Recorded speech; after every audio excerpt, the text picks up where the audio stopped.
और एनजीटी के रोक के बाद बालू का खनन बंद है। बाजार में बालू के दाम आसमान छू रहे हैं। सरकारी और निजी कंस्ट्रक्शन का काम बड़े पैमाने पर प्रभावित हो रहा है। बीजेपी का आरोप है कि सत्ता के संरक्षण में बालू की कालाबाजारी हो रही है, जबकि सत्ता पक्ष का कहना है कि बालू की कोई भी किल्लत नहीं है।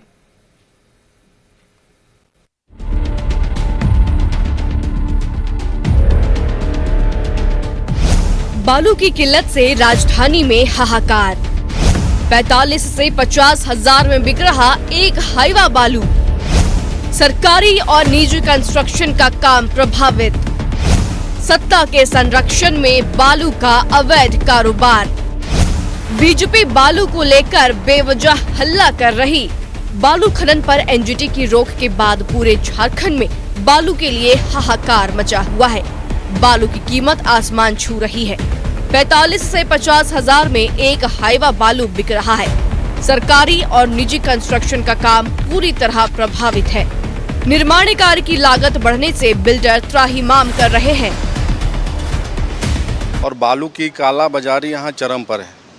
मैं एक सरकारी कॉन्ट्रैक्टर होने के नाते या आम जन होने के नाते मैं अब बात करूं तो बालू बिल्कुल भी कहीं पे उपलब्ध नहीं है और सरकार की जितनी भी घोषणाएं हैं वो पूर्ण रूप से विफल है। अभी भी काला बाजारी पूरी तरह से चालू है। बालू दोगुनी चौगुनी रेट पे मिल रहा है और जब गाड़ियों को पकड़ा जाता है तो मुझे आश्चर्य होता है जानकर कि जिन गाड़ियों को थाना पकड़ती है वो गाड़ियों के बालू कहाँ चले जाते हैं।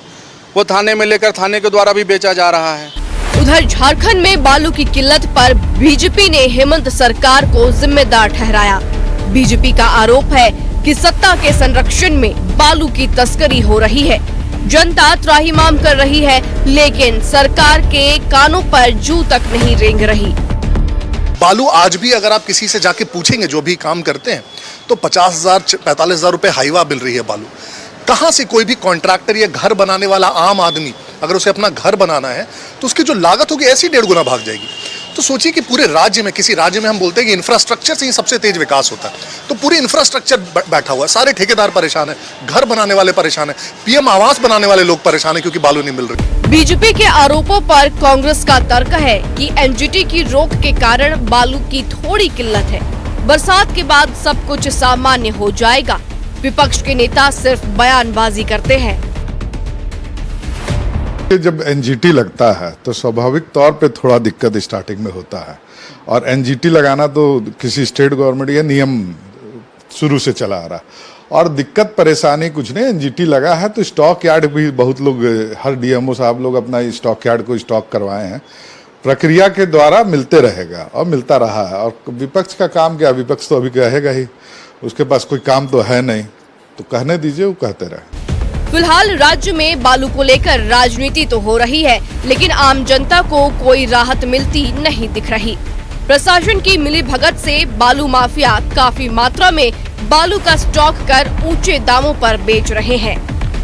न्यूज़ 11 भारत के लिए कैमरामैन राजा के साथ रुचि शर्मा की रिपोर्ट। और जमशेदपुर समेत पूरे कोल्हान में बालू का अवैध खेल जोरों से जारी है और ऐसे में शहर से सटा हुआ एमजीएम थाना अंतर्गत भिलाई पहाड़ी में बालू माफिया की ओर से बालू का अवैध भंडारण किया गया है। वैसे एनजीटी के रोक के बाद बालू माफिया बालू का भंडारण कर इसे ऊंचे दामों में बेचा करते हैं। अब हैरानी की बात यह है कि शहर से सटा हुआ यह इलाका है, लेकिन फिर भी खनन विभाग और प्रशासन किसी की भी नजर इस पर नहीं पड़ रही है। इस मौके का जायजा लिया है हमारे सहयोगी मनोज सिंह ने। बालू का खेल धड़ल्ले से हो रहा है। बालू माफिया कितना मस्त है वो हम नजारा आपको दिखाते हैं। एनजीटी के रोक के बाद न तो भंडारण करना है और न ही नदी से बालू का उठाव होना है, लेकिन बालू माफिया अभी भी नदी से बालू उठा रहा है। और जहां तक भंडारण की बात है, बिना लाइसेंस लिए हुए कई ऐसे माफिया हैं जो शहर से सटे हुए इलाके में बालू का भंडारण किए हुए हैं। एक बार हम आपको बालू दिखाने की कोशिश करेंगे। ये बालू का एक छोटा सा नजारा है, इसके बाद और दूसरे जगह भी दिखाएंगे। शहर से कोई ज्यादा दूर नहीं है ये जो इलाका है, ये भिलाई पहाड़ी का इलाका है, यानी जमशेदपुर के ये मानगो थाना क्षेत्र का इलाका है। और मानगो थाना क्षेत्र जो शहर से सटा हुआ इलाका है, लेकिन यहाँ बालू का भंडारण ये कह रहा है कि ये बिना आदेश का, अगर यहाँ पर आदेश लिया होता, भंडारण का अगर पेपर बना होता तो निश्चित तौर पे यहाँ पर आपको बोर्ड दिखता और बोर्ड में लाइसेंस नंबर, जीएसटी नंबर के साथ साथ कितने दिन और कितने बालू भंडारण यहाँ पर करना है वो सब कुछ अंकित रहता है। लेकिन बालू माफिया कैसे, ये बिल्डिंग के पीछे छिपाकर बालू का भंडारण किया हुआ है, ताकि अब बालू की कीमत जो है वो सोना से ज्यादा हो गया है। एक 460 ट्रक यहाँ लगा हुआ है, एक 460 ट्रक बालू की कीमत अब 12 से 13 हजार रुपए हो गया है। अब आप समझिए 100 CFT बालू भी इसमें नहीं उठेगा, और 100 CFT बालू यानी 80 CFT बालू की कीमत 12 से 13 हजार रुपए। ऐसे में जो बिल्डिंग निर्माण का काम है वो तो बाधित हो ही रहा है, साथ ही बालू माफिया कितना मालामाल हो रहा है वो आप समझ लीजिए। हम थोड़ा और आगे आपको ले चलेंगे, आगे चलिए। और इन लोगों को बालू रखने का तरीका ये है कि एक जगह भंडारण करने के लिए आसपास के जगहों में बालू को इकट्ठा करते हैं, ताकि ये प्रशासन को गुमराह कर सके कि मेरे पास जो बालू का भंडारण है वो ज्यादा नहीं है, कम है। लेकिन यहाँ 15 से 20 हाइबा और यहाँ 5 से 6 हाइबा, यानी एक ही व्यक्ति का, और वो दोनों जगह 2 जगह भंडारण किया हुआ है। ऐसे में सवाल ये उठता है कि प्रशासन, खनन विभाग लगातार कार्रवाई कर रही है, तो आखिर उनकी निगाहें इन बालू माफियाओं पर क्यों नहीं पड़ता है? कहीं ऐसा तो नहीं कि खनन विभाग के अधिकारी, खनन विभाग के कर्मचारी इससे मिले हुए हैं, जिसके कारण बालू माफिया दिन के उजाले में ही बालू का ये पीला कारोबार धड़ल्ले से कर रहा है। ये देखिए, अपने सहयोगी प्रसन्नजीत के साथ में मनोज कुमार, न्यूज़ 11 भारत, जमशेदपुर। और खबर पर अपडेट्स के साथ सहयोगी रुचि हमारे साथ राजधानी रांची से जुड़ी हुई है और सहयोगी मनोज हमारे साथ जमशेदपुर से जुड़े हुए हैं। सबसे पहले मनोज का रुख करेंगे। मनोज, अभी थोड़ी देर पहले हम तस्वीरें देख रहे थे और उसमें यह तो स्पष्ट हो गया कि किस तरीके से बालू का अवैध खेल लगातार जारी है, लेकिन झारखंड के लिए ये कोई नई बात नहीं है। हर साल एनजीटी की रोक कुछ इसी तरह से लगती है, बालू का अवैध खेल लगातार इसी तरह से जारी रहता है। लेकिन निश्चित तौर पर सही कह रही है, तो ये झारखंड के लिए नई बात नहीं है, लेकिन इतना तो जरूर है कि आखिर राजस्व की क्षति किसका हो रहा है। आखिर झारखंड सरकार के राजस्व की क्षति हो रही है, राज्य पीछे जा रहा है और बालू माफिया जो है वो मस्त है। लेकिन इतना तो जरूर है कि बालू माफिया सिर्फ उतना ताकत नहीं है कि बिना प्रशासनिक अधिकारी या बिना सफेद फौज के आदेश का या उसके आधिपत्य के बिना, उसके आदेश के बिना या उनके संरक्षण के बिना ये दिन के उजाले में बालू का अभी भी खनन होना, डंपिंग कर देना। जबकि जमशेदपुर में मात्र एक जगह डंपिंग यार्ड का लाइसेंस दिया गया है, वो भी लाइसेंस पूरा नहीं हो पाया। जिस जमीन पे लाइसेंस मिला था वो भी वहां पर डंपिंग करना था, लेकिन जब तक एनजीटी की रोक आ गई, लेकिन वहां भी डंपिंग हो गया, वहां भी बालू की डंपिंग हुई। 3 लाख CFT वहां पर करना था, 8 लाख CFT वहां पे बालू की डंपिंग हो गई। तो वो तो कर छोड़ दीजिए, वो पेपर का जो उलट फेर करके उन लोगों ने कर लिया। लेकिन अभी जो हम खबर दिखा रहे हैं, शहर के आसपास के इलाकों में ऐसे ही जगह पे आपको बालू का ऐसे ही भंडारण मिलेगा, वो भी अवैध रूप से और खुलेआम। स्थानीय पुलिस उस रास्ते से गुजरती है, खनन विभाग के अधिकारी उस रास्ते से गुजरते हैं, उसके बावजूद भी उन बालुओं पर कार्रवाई क्यों नहीं होती? क्योंकि जो भंडारण है, भंडारण को जब्त किया जा सकता था। जब जब्त करेंगे तो निश्चित तौर पे बालू की कीमत कम हो जाएगी और वो कम से कम बालू बाजार में आएगा और उसकी कीमत कम होगी। लेकिन अभी जो बालू की कीमत है, आप सुनकर हैरान रह जाएंगे। एक 460 जो 80 CFT 100 CFT बालू नहीं होता है, उसकी कीमत 13 से 14 हजार रुपए जमशेदपुर में बिक रहा है। और ये बालू माफिया मस्त है, क्योंकि उन्होंने भंडारण करके रखा है। वहां पर न तो खनन विभाग के अधिकारी कार्रवाई कर रहे हैं और न ही स्थानीय थाना। सूत्र तो ये भी कहते हैं कि हर गाड़ी पर बाल थाना का सेट किया हुआ है कि एक 407 गाड़ी में आपको 2000 रुपया मिलेगा। वो इसी तरह से जो है वो खनन विभाग के अधिकारी के और उसके कर्मचारी तक पूरा रैकेट काम कर रहा है। तो ये सिंडिकेट जो है, पूरे बालू का सिंडिकेट पूरे कोल्हान में नहीं, पूरे झारखंड में चल रहा है। लेकिन कोल्हान में हम इसलिए कर रहे हैं कि कोल्हान में सब कुछ दिख रहा है कि कैसे बालू माफिया बालू को डंपिंग कर और सीधे तौर पे बालू का कैसे ऊंचे दामों में बेच रहा है, ये खुलेआम हो रहा है। जमशेदपुर के जो अधिकारी है उनको संज्ञान लेनी चाहिए, लेकिन उनको जब हमने फोन किया तो वो सीधे तौर पे कहते हैं कि हमें तो जानकारी नहीं है कि बालू का डंपिंग कहाँ है। और हम जब उन्हें अब दिखा रहे हैं, न्यूज़ 11 जब दिखा रहा है, तो निश्चित तौर पे उनको दिखना चाहिए और आगे कार्रवाई उनको करनी चाहिए। बिल्कुल। लेकिन और ये देखिए बिल्कुल ये केवल की बात, अगर बात करें जमशेदपुर की, तो ये केवल जमशेदपुर तक की सीमित नहीं है। इसके अलावा झारखंड के कोने कोने में इस तरह की बहुत सारी घटनाएं लगातार सामने आ रही हैं, जो कि सुबह सुबह या फिर हम कह लें कि रात में भी बालू की जो गाड़ियां हैं वो लगातार दौड़ती हुई सड़क पर हाईवा नजर आती है। सहयोगी रुचि भी हमारे साथ जुड़ी हुई है, रुचि का भी एक बार रुख करते हैं। रुचि, एक तरफ जहां पर विपक्ष लगातार इस पर कटाक्ष करता हुआ नजर आ रहा है, तो दूसरी तरफ सत्ता पक्ष ये तो स्पष्ट कर रहा है कि बालू की कोई भी किल्लत नहीं है। लेकिन एनजीटी की रोक लगने से पहले जो कि दावा किया गया था, जो कि रिपोर्ट सामने आई, उसमें यह स्पष्ट हुआ कि जितना बालू स्टॉक होना था उतना बालू स्टॉक नहीं हो सका, उससे कम मात्रा में हुआ है। हाँ बिल्कुल सोनल, देखिए जिस तरीके से बालू की परेशानी आए दिन सामने आ रही है और 10 जून से एनजीटी की रोक के बाद जो है जिस तरीके से प्रति हाईवा रेट बढ़े हैं, दाम बढ़े हैं, यानी कि दाम जो है वो चौगुने हो गए हैं। ऐसे में 50,000 रुपए प्रति सीएफटी बालू जो है वो लगभग मिल रहे हैं, प्रति हाईवा मिल रहे हैं, माफी चाहेंगे, प्रति हाईवा जो बालू है वो 50,000 रुपए के रेट में मिल रहे हैं।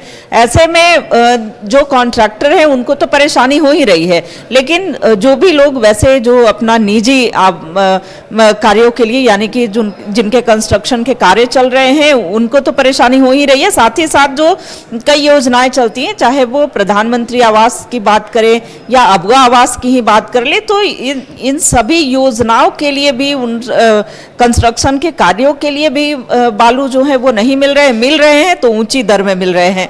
ऐसे में भंडारण की जहां तक बातें कही गई थी कि बालू का जो भंडारण है वो सफिशिएंट रहेगा, आखिर वो भंडारण कहाँ है?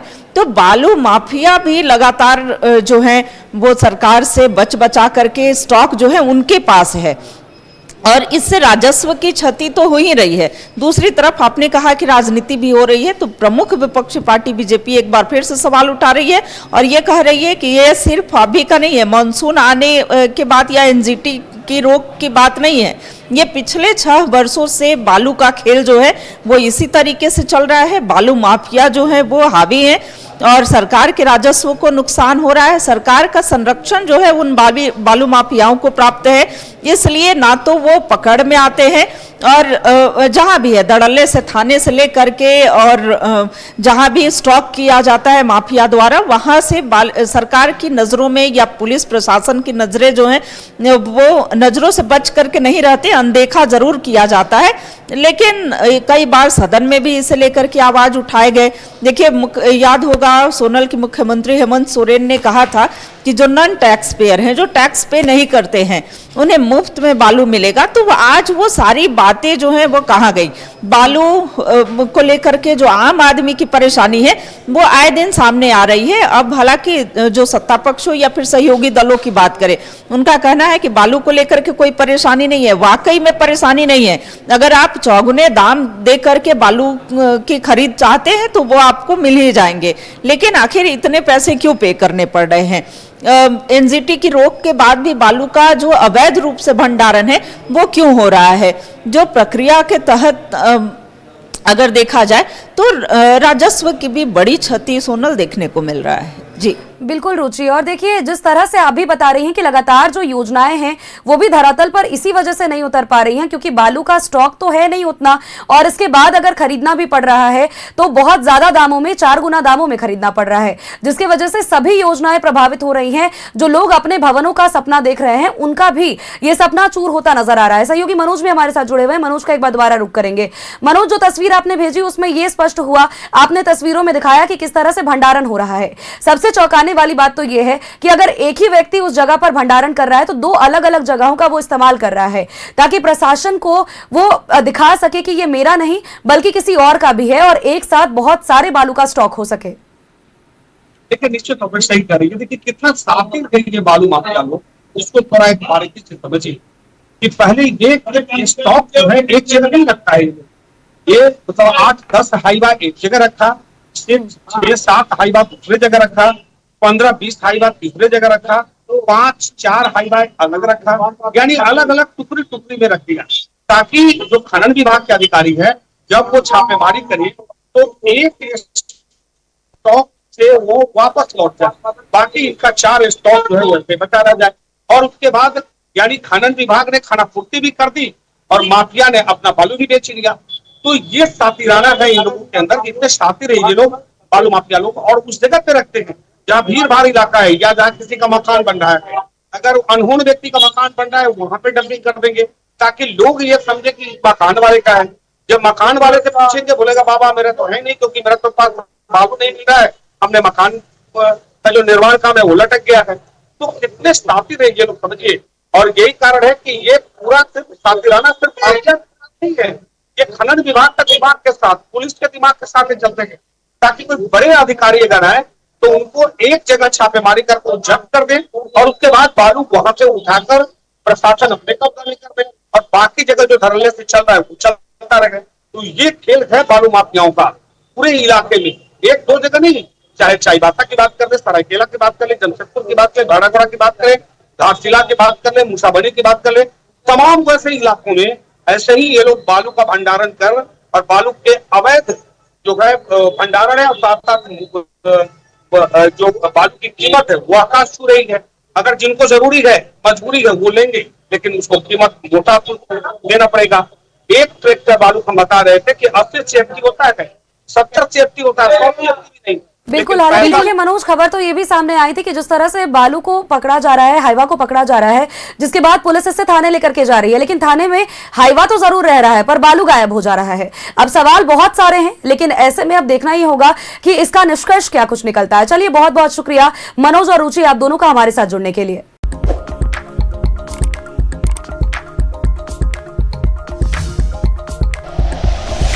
Like and share videos, subscribe करें हमारा चैनल और प्रेस करें बेल आइकॉन। न्यूज़ 11 भारत, सच है तो दिखेगा।